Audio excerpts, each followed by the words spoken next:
Vamos lá, começamos a aula. Oi, pessoal, aqui é o professor Kleber, né? E hoje a gente vai falar um pouquinho sobre os compostos orgânicos. Vamos falar especificamente das proteínas hoje, dando sequência às nossas aulas. Buenas, vamos lá. Parece que o Einstein está dormindo. Acorda, Einstein. Ah, acordou. Vamos lá então, gente. Bem, diminuir meu rostinho para participar aqui. Vou ficar aqui do lado desse tanto de comida gostosa. Parece que tem muita coisa crua. Então, no geral, o que são proteínas? Proteínas são macromoléculas. Quando a gente fala sobre compostos orgânicos com muitos átomos, né, a gente chama de macromoléculas. Dentre essas macromoléculas dos compostos orgânicos, proteína se destaca pra caramba. Porque entre os compostos orgânicos, proteínas é um dos mais abundantes nos seres vivos. Entendeu? Tirando a água, a gente encontra proteína em maior quantidade. Se a gente desidratar algo que é vivo, retirar a água dele, a maior massa com certeza vai ser de proteína. Então vamos lá. São macromoléculas constituídas por unidades menores, denominadas de aminoácidos. Então as proteínas são constituídas pelos chamados aminoácidos. Depois a gente vai ver um pouco mais. São abundantes em carnes, peixes, leite e derivados, né? Ovos e grãos diversos. Muita gente fala, eu vou consumir uma proteína. Aí fala, coloca um pedaço de carne, né, no prato. É muito comum, né? Pessoal que gosta dessa questão nutricional, de estar analisando o que se come, isso aquilo, proteína é quase sempre, né, colocado no prato como algo de origem animal. Apesar de que a gente pode encontrar diversas proteínas também em alimentos de origem vegetal. Não é à toa que você pode substituir a proteína animal pela proteína vegetal, no caso da soja, muito rica e etc. Beleza? No sistema digestivo, elas vão ser quebradas. As proteínas entram, se quebram e liberam aminoácidos. Esses aminoácidos nosso corpo vai utilizar, né, para remontar novas proteínas. É o sistema de catabolismo, de quebra, e depois anabolismo, de biossíntese, né, de construção. Então é fundamental que o meu corpo, para produzir proteínas que eu tenho, que eu preciso, né, alguns aminoácidos meu corpo consegue produzir, mas outros precisam entrar a partir da alimentação.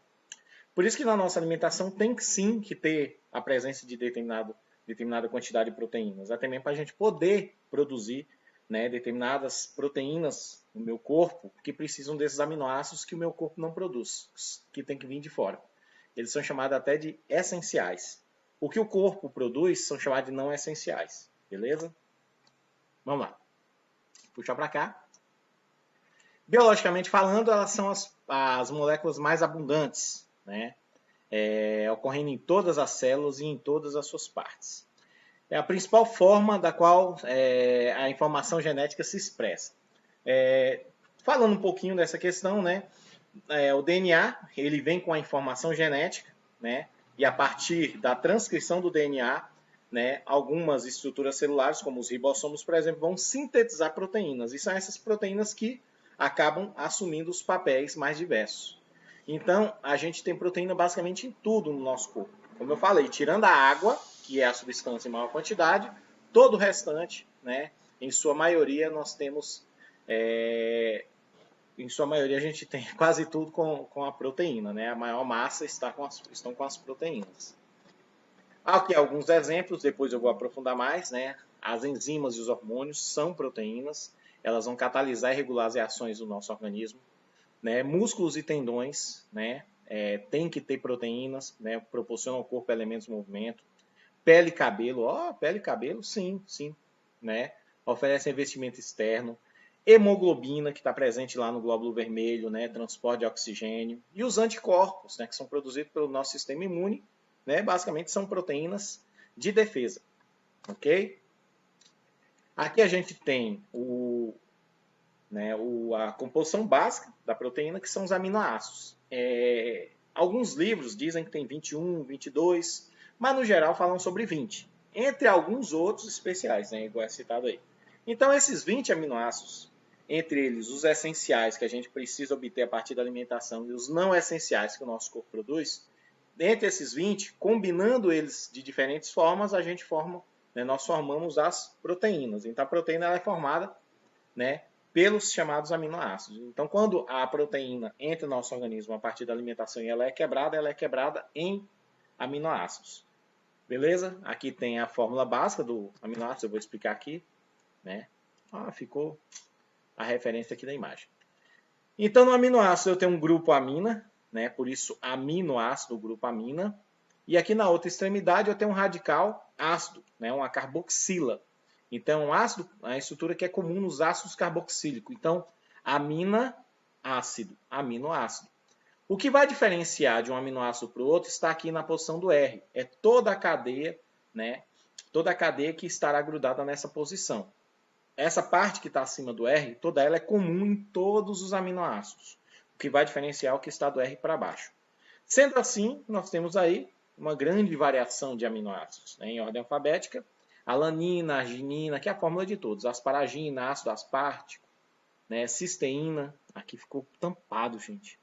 Ácido glutâmico, glutamina, glicina, estiridina, que eu não me lembro, não dá para ver o nome, leucina, lisina, metionina, fenilalanina, prolina, serina, treonina, triptofano, tirosina, valina, e aqui eu não me lembro qual é o que está aqui. Então nós temos aí uma boa variedade dos aminoácidos, né? Em relação às proteínas, a gente também costuma classificar elas referente à sua forma. Então a gente tem algumas que ficam emboladinhas, em formas globulares, outras são mais esticadinhas, que a gente chama de fibrosas. Por exemplo, dentre as globulares, características, forma de esfera. Não são esféricas, né? São arredondadas, né? Relativamente solúveis em água. Vários papéis funcionais. Então, tem diversas proteínas globulares importantes, né, no organismo dos seres vivos. Por exemplo, as enzimas, que são proteínas catalisadoras, são globulares. Proteínas de transporte, como é o caso da hemoglobina, que é responsável por carregar o oxigênio no nosso glóbulo vermelho, ok? Na corrente sanguínea. E alguns reguladores de expressão gênica também são globulares. Dentre as fibrosas, a aparência tem forma de fibra, cilíndrica, comprida, como se fosse uma corda, ok? Elas têm baixa solubilidade em água, então elas são, né, hipermeáveis em sua maioria. E as funções são basicamente estruturais. Por exemplo, colágeno, que está na nossa pele, muito, muito importante, da elasticidade da nossa pele. Queratinas, que está nas unhas, cabelos, cascos e etc. Né? Muita gente fala, professor, já vi o shampoo, eu uso o shampoo que tem queratina, não sei o quê. Basicamente é essa proteína, a proteína, né, que está presente, por exemplo, no cabelo. E a miosina, que está, se não me engano, em partes musculares. Depois eu vou falar mais sobre isso. Estrutura, né? O que determina o que é a diferença de uma proteína para outra é a sequência dos aminoácidos, entendeu? É igual uma palavra. O que determina a palavra não é a sequência das letras, é a mesma coisa com a proteína. Entenderam, gente? Então, imagine assim, a questão de como o nosso corpo produz essas proteínas essenciais. Para o meu corpo produzir a queratina que vai vir aqui para formar o meu cabelo, eu tenho que me alimentar de proteínas que, ao serem quebradas, vão produzir a proteína do cabelo. Como assim, professor? Imagine que é uma palavra. Eu me alimentei de um alimento, me alimentei de algo que tem a proteína amor, AMOR, né? Quando esse amor chega no meu estômago, ele é quebrado, ele vai liberar os aminoácidos AMOR. Só que meu corpo precisa produzir uma proteína chamada de Roma. Então eu vou pegar as mesmas letras que eu quebrei, que são os aminoácidos, e formar uma nova proteína que seria a Roma, entendeu? Desculpa o erro aí, mas tudo bem. Então é mais ou menos assim que funciona, beleza? A sequência de aminoácidos determina a fórmula, né, da proteína, é a sequência deles que vai determinar isso. A forma da proteína está completamente relacionada à sua função no organismo. Logo, se alterar a sequência dos aminoácidos de uma proteína, a sua conformação vai mudar. E, consequentemente, ela poderá não desempenhar mais a função. Né? A gente costuma falar que, em alguns casos, ocorre desnaturação proteica. Mas a desnaturação ela pode ter a ver também com elementos externos, como mudança de temperatura, pH e etc. Alguns desses podem sim afetar muitas proteínas. É o caso do calor. Por exemplo, quando a gente quebra o ovo, A clara, ela é muito rica em uma proteína chamada de albumina. Né? Inclusive, muita gente, eu como albumina, por que isso, por que aquilo? Aí vocês já perceberam que é só aquecer o ovo, cozinhando, fritando, a clara endurece. E em vez dela ser viscosa antes, né, uma gelatina, algo gelatinoso muito líquido, ela passa a ter uma estrutura mais rija, mais dura. Quanto maior o calor, mais fica duro a clara. Então, o calor ele modifica a proteína. A gente vai ver daqui a pouco também. Mas, em relação à estrutura da proteína, como é que a gente analisa? Existem 4 níveis estruturais. A chamada a estrutura primária, a estrutura secundária, terciária e quaternária. Vamos lá? A estrutura primária é a estrutura em que nós observamos apenas a sequência dos aminoácidos. Então, eu posso observar como se fosse uma linha. Né? Aqui, por exemplo, aqui, ó. Glucina, leucina, né? A sequência dos aminoácidos aqui, entendeu? Vão determinar que tipo de proteína que ele é. Às vezes tem 500 aminoácidos em sequência. Então, se modificar um ali, talvez a proteína já perca a sua função. Então é importante que essa sequência seja obedecida. E quem é que vai determinar essa sequência? É o nosso DNA. Na hora que ele vai produzir essa proteína, é o DNA que sabe como produzir. Aqui, observar a sequência, né? Se eu quero observar apenas a sequência, eu estou observando a estrutura primária. Porém, na proteína, esses aminoácidos não ficam de forma linear. Eles se enrolam como se fosse... É porque hoje não é tão comum, mas como se fosse um fio de um telefone. Né? Um espiral. E aí, para manter essa forma em espiral, né, ocorrem pequenas pontes de ligação entre os aminoácidos, chamados de pontes ou laços de hidrogênio. Então, eles conseguem manter essa forma. Seria algo assim. Deixa eu ver se eu consigo fazer. Ih, meu fio já está embolado aqui. Aqui, ó. Eu estou enrolando em volta do meu dedo. Entendeu? Não ficou muito bom, não. Mas aqui, ó. Enrolando aqui, ó. Tá vendo? Foi enrolado. O que vai determinar que ele continue enrolado são esses laços, essas pontes de hidrogênio. Beleza?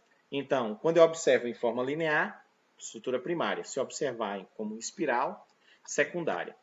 E aí, o que acontece? Como hoje não é tão comum, né, o telefone, antigamente, os fios eram em forma de espiral, quando eles se juntavam, eles embolavam tudo. Lembra muito o fio, fone com fio, né? Quando às vezes você vai pegar o fone, está todo emboladinho. Então, o que acontece é que a estrutura secundária, ela se mantém por causa das pontes de hidrogênio, entendeu? Mas, para formar a estrutura primária, muitas proteínas só vão até a estrutura primária, né?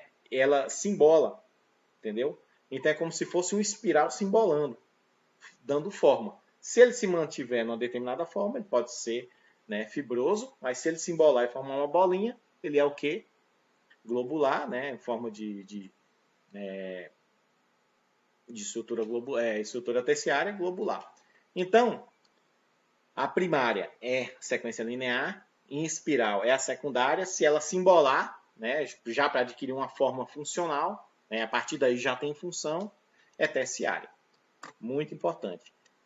Já a quaternária ocorre quando várias proteínas terciárias se juntam. Entendeu? Se juntam. Então, aqui, por exemplo, aqui eu posso citar deixa eu ver. Uma proteína que é assim quaternária. A hemoglobina. A hemoglobina é assim. No caso da hemoglobina, são quatro estruturas globulares terciárias que se juntam. Então, fica 2 em cima e 2 embaixo. Mais ou menos. Aqui não aqui seria talvez parecido assim. Seria uma de cada lado e embaixo também uma de cada lado. Seriam 4 estruturas ligadas. No caso da hemoglobina é assim. Então, algumas proteínas, quando já embolam, já tem uma estrutura funcional. Já outras precisam se juntar mais. Então, quando tem só uma estrutura embolada, é terciário. Quando tem várias estruturas terciárias juntas, já é quaternária. Beleza? Aqui, o caso da hemoglobina, aqui, ó, eu tenho aqui um azul, um verde, um marrom e um rosa. Cada um desses aqui é uma estrutura terciária. Juntou as 4 terciárias juntas, eu formei uma proteína funcional com estrutura quaternária. Beleza? E agora vamos falar um pouquinho mais sobre as funções, dando mais exemplos, ok? Então, existem vários tipos de proteínas que atuam em diferentes formas no organismo humano, exercendo as mais variadas funções: estrutural, hormonal, nutritiva, enzimática, de defesa, tem diversos tipos. Então, vamos a uma das mais comuns, né? A função estrutural. Ela mantém, né, a estrutura das células, né, e dos tecidos. E, em alguns casos, ajuda em outras funções. Mas, no geral, elas participam mais da questão estrutural, entendeu? Na montagem das células e dos tecidos. Então, vamos lá. Colágeno. Muita gente, eu vou passar um creme, tem colágeno. O colágeno, ele é referente, olha só, é a proteína de alta resistência encontrada na pele, nos ossos e nos tendões. Na pele, a gente associa muito com a questão da elasticidade da pele. Quando a gente vai envelhecendo, o nosso corpo vai perdendo líquido, a nossa pele começa a perder a elasticidade. Em alguns casos, a gente também tem perda de colágeno. Então, é comum a aparência da velhice chegando com o aumento da idade, é comum ocorrer perda de líquido, né? Por isso que a pele tende a ficar mais assim, e também de colágeno. Miosina e actina, proteínas que participam do mecanismo de contração muscular. São fundamentais, né, para que os músculos sofram contração. São duas proteínas estruturais importantes para essas ações nos músculos. Queratina, proteína impermeabilizante encontrada na pele, nos cabelos e nas unhas, né? Proteína de formação, principalmente dessas estruturas. Eu já tinha citado o exemplo do cabelo, né? E uma coisa curiosa, que o que determina se o cabelo é fino, é grosso, ele é caracolado, ondulado, um pouco mais crespo, isso, aquilo, é a conformidade que as proteínas de queratina se juntam. Quanto mais próximas uma das outras, mais fino é o cabelo. Quanto mais espaçado, mais grosso é o cabelo. Em alguns casos, cabelos assim tendem a ser mais ondulados, cacheados ou até crespos. Entendeu? E quem determina que o cabelo vai nascer assim? É o DNA da pessoa. Vamos lá. Função hormonal. Né? Alguns hormônios que atuam no nosso organismo são de origem proteica. Né? Alguns são de origem lipídicas e alguns são proteínas. Como é o caso da insulina, extremamente importante, né? É produzido no pâncreas e ajuda na regulação da taxa de glicose no sangue. Beleza?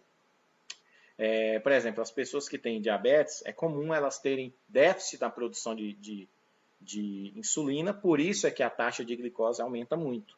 Né? Aí o diabético, ele tem que, para regular a taxa de glicose, ele tem que tomar uma insulina externa. O corpo dele tem déficit na produção. Vamos lá, função nutritiva. Eu já tinha falado, né, da albumina, né? São proteínas que fornecem aminoácidos para o corpo, que são usados no processo de obtenção de energia a partir da respiração celular. O ovo é um alimento rico em proteínas, por exemplo. Qual é a proteína mais comum no ovo? A albumina. Né? Esse daqui eu vou gastar um pouquinho mais de tempo explicando. Função enzimáticas. Né? As chamadas enzimas, gente, que são importantíssimas para o funcionamento do nosso metabolismo, são proteínas, né? Proteínas específicas. Então, funciona mais ou menos assim. Para que meu corpo consiga funcionar, né, da forma correta, algumas reações químicas elas têm que ser aceleradas. Elas ocorreriam, mas de forma muito mais lenta e com um gasto maior de energia. Então, as enzimas elas vão acelerar a reação química com um menor gasto de energia. E essas enzimas elas são específicas para algumas situações. Por exemplo, lipídios. Para o meu corpo conseguir digerir os lipídios, né, durante a ação de digestão, agem sobre a digestão dos lipídios as chamadas lipases. Então, é comum muitas enzimas terem o nome ase no final. Por exemplo, para ajudar na digestão do amido, amilase. Do lipídio, lipase. De proteínas, protease. Entendeu? Então, essas enzimas elas vão ajudar acelerando a reação química, né, a reação metabólica ali envolvida, com um gasto menor de energia. Eu me lembro que um professor meu deu um seguinte exemplo. Um cara foi trabalhar de garçom num restaurante e ia ter um casamento e o chefe dele falou, você vai distribuir aquelas taças ali naquelas mesas, entendeu? E aí você vai colocar 10 taças por mesa. Ele, tá bom. Aí o garçom, com o maior cuidado, pegou 2 taças em cada mão e foi levando. Aí o chefe ficou olhando. Aí ele falou assim, você vai demorar muito fazendo isso. Eu vou te dar uma ajuda. Aí pegou uma bandeja e entregou para ele. Na bandeja cabiam 10 taças. Então, ele acabou levando, né? E distribuiu de forma muito mais rápida. Fez uma quantidade menor de viagens para ir buscar e levar. E completou o serviço com menos tempo. Que ele completaria levando 2 em cada mão. O que é a enzima na história? A bandeja. Ela participou, mas ela não está na mesa. Entenderam? A reação química seria a mesa com as taças. A bandeja serviu só para levar e acelerar o trabalho. A enzima é isso. Ela ajuda na reação química, acelerando e gastando menos energia. Beleza? Vamos lá. E outra função extremamente importante é a de defesa, né? Na produção dos anticorpos. Bem, funciona mais ou menos assim. Quando, por exemplo, um vírus entra no meu organismo e ele começa a agir sobre as células que ele é parasita, o nosso corpo reconhece, entendeu? Esses corpos estranhos. Quase sempre os vírus eles têm proteínas específicas deles que não tem no meu corpo. Então, essas proteínas são reconhecidas pelo meu corpo. Essas proteínas são chamadas de antígenos. Então, o meu corpo ele vai estudar a melhor forma de combater. Aí ele vai produzir uma proteína especial para combater o antígeno. O nome dessa proteína é anticorpos. Entendeu? Então, os anticorpos eles serão produzidos para agir especificamente na situação. Mas para isso acontecer, meu corpo precisa conhecer, né, o antígeno que foi produzido ali. Então, às vezes, o vírus entra no organismo e já causou um certo prejuízo, e aí o meu corpo vai produzir anticorpos um pouco tardiamente. Então, para isso aqui existem o quê? As vacinas. As vacinas, elas já carregam, né, ou o antígeno, ou ele produz o antígeno no meu corpo, e faz com que o meu corpo já produza os anticorpos antes da doença de verdade entrar. Então, é assim que funciona. Então, tanto o antígeno quanto os anticorpos, né, são proteínas, mas na função de defesa, qual é a proteína específica? Os anticorpos. E aí nós vamos falar um pouquinho do que eu já tinha falado, né, sobre a questão do ovo, né, do cozimento, do aquecimento do ovo. Então, a forma espacial das proteínas pode ser afetada tanto pela temperatura, pelo pH, né, que é o potencial de hidrogênio que determina se a substância é ácida, neutra ou alcalina, polaridade, né, salinidade, solventes e até mesmo radiação, etc. As proteínas perdem o arranjo, né, elas desenrolam, elas se modificam na presença, na alteração de alguma daquelas coisas lá. Temperatura, pH, polaridade, salinidade, solventes, radiações, etc. Por exemplo, o ovo. Se você aquecer, as proteínas que estão na clara perdem a sua estrutura normal e se rearranjam. Como é que a gente observa isso? Elas vão endurecer. É o formato do ovo frito ou cozido. Leite, né? Quando você coloca alguma coisa que possa alterar, principalmente o pH, o leite coalha, entendeu? O leite coalha, ele fica mais grosso, mais viçoso. É a partir daí que as pessoas produzem, né, os seus derivados. E o próprio sangue, né? O sangue ele é líquido, né? A partir do momento que ele sai, tem contato com oxigênio, mudou, ele coagula, ele fica mais grosso. Ele faz isso para poder fechar o ferimento e evitar um sangramento maior. Então vamos lá, falando sobre alguns pontos importantes. A dependência da temperatura influencia diretamente na atividade enzimática. Então, a cada 10 graus na temperatura do meio, a atividade enzimática aumenta. O limite é de 40 graus. Então, é necessário que o meu corpo mantenha uma temperatura aqui por volta dos 36, 37 graus, para que as enzimas do meu corpo trabalhem corretamente. Se a temperatura ultrapassar isso, né, por exemplo, uma pessoa que está com febre alta, 39, 40 graus, significa que essa temperatura muito alta vai atrapalhar o funcionamento de algumas proteínas do meu corpo. Por isso que a febre é perigosa. Entendeu? Acima disso, a enzima desnatura perdendo sua estrutura química e sua função biológica. Então, à medida que a temperatura vai aumentando, olha o que acontece com a ação da enzima. Ó, vai caindo, chegando até a zero. Você vê que em 0 grau ela não está totalmente nula, ela está aqui, ó.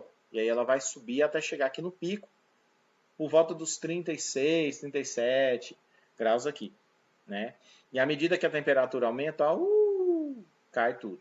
Então, a temperatura é importantíssima. Outro fator importante é o pH. Cada enzima tem um pH específico, então isso é relativo. Por exemplo, a amilase, né, a amilase salivar, que é a enzima que tem na nossa saliva, que ajuda a digerir o amido, né, porque o amido, a digestão do amido começa na nossa mastigação. Depois chega, se não me engano, até o intestino. Tem a amilase. A amilase salivar, o pitialina, ela tem pH 7, que seria o pH neutro, ok? Já a pepsina tem pH 2.0, bem ácido. Além da questão do pH, as enzimas diminuem a sua atividade gradativamente até se tornarem inativas. Então, por exemplo, se você tem uma enzima cujo pH tem que funcionar por volta de 7, 7,5, que seria de neutro para alcalino já, e aí você, de alguma forma, você modifica o pH, baixando o pH demais ou aumentando demais, ela vai perdendo a eficiência. É igual a temperatura.